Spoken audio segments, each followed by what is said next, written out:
Hello, and thanks for joining Prism English.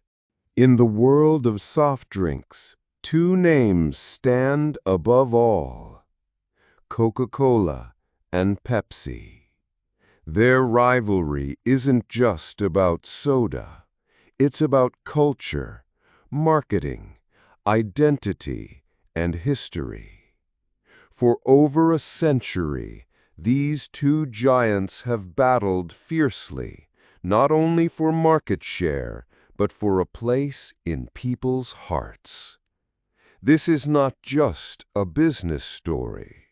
This is a story of innovation, controversy, loyal fans, iconic ads, and surprising twists. So grab a drink, Coke or Pepsi, your choice, and let's dive into one of the most legendary rivalries in global history. The beginning of a beverage war. It all started in the late 1800s. In a small pharmacy in Atlanta, Georgia, a curious pharmacist named John Pemberton created a unique drink, part medicine, part refreshment. He called it Coca-Cola. A few years later, another pharmacist in North Carolina named Caleb Bradham was experimenting too.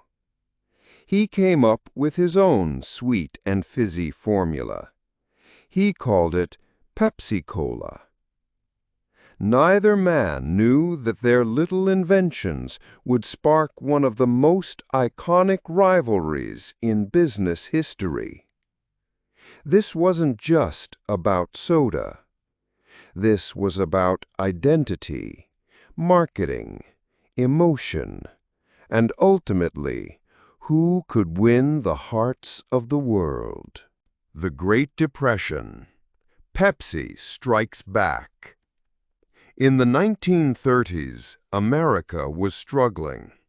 The Great Depression hit hard, and Coca-Cola was still the giant of the soda world.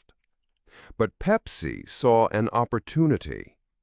While Coca-Cola sold their bottles for 5 cents, Pepsi offered double the amount for the same price, 12 ounces instead of 6. They launched a catchy jingle. Pepsi-Cola hits the spot. 12 full ounces, that's a lot. For the first time, Coca-Cola felt the pressure. The rivalry had truly begun. Pepsi wasn't just cheaper, it was becoming smarter. World War II and the soldiers' drink. During World War II, Coca-Cola made a genius move.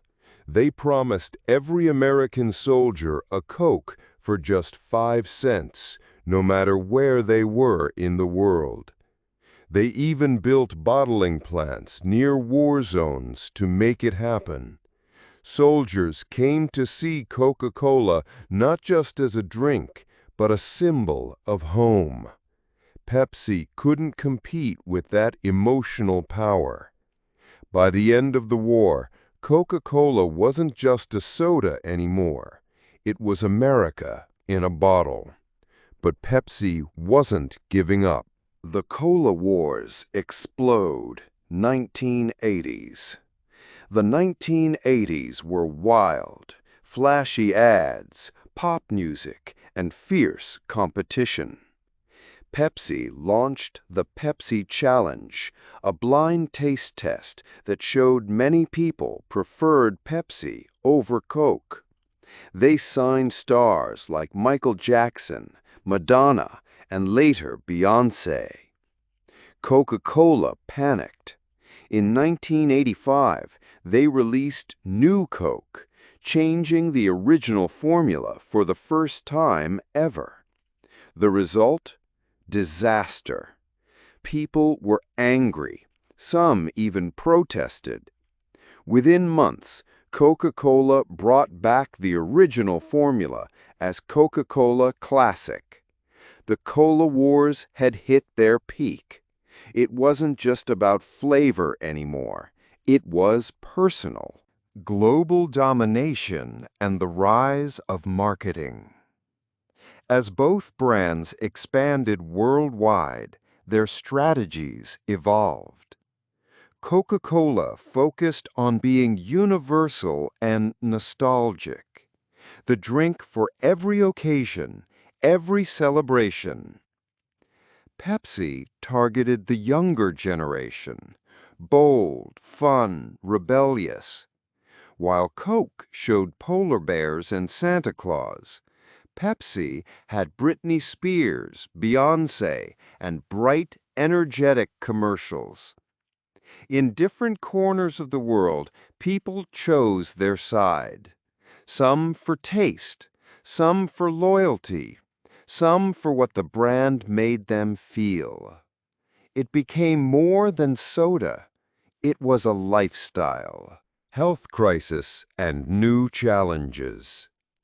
In the 2000s, things began to change. People started to worry about sugar, obesity, and health. Soda sales dropped. Both brands rushed to release diet versions, zero sugar lines, and even bought water and juice companies. They had to adapt. The world was no longer just thirsty, it was conscious. But even as the industry changed, the rivalry stayed strong. Every Super Bowl, every holiday season, every new flavor, Coca-Cola and Pepsi found new ways to compete. What the rivalry teaches us. In the end, Coca-Cola and Pepsi have both won and lost at different moments. But through their battle, they've shown the world something deeper. The power of brand emotion. The importance of understanding your audience. The value of never standing still. From a small pharmacy counter to global stadiums, this rivalry reminds us that even in competition, innovation thrives. And maybe that's the real secret ingredient. Not sugar, not bubbles, but the endless fight to be better, fresher, more human. Thank you for listening. If you enjoyed this journey, don't forget to like, comment, and subscribe to Prism English. We'll see you next time, where English isn't just learned, it's lived.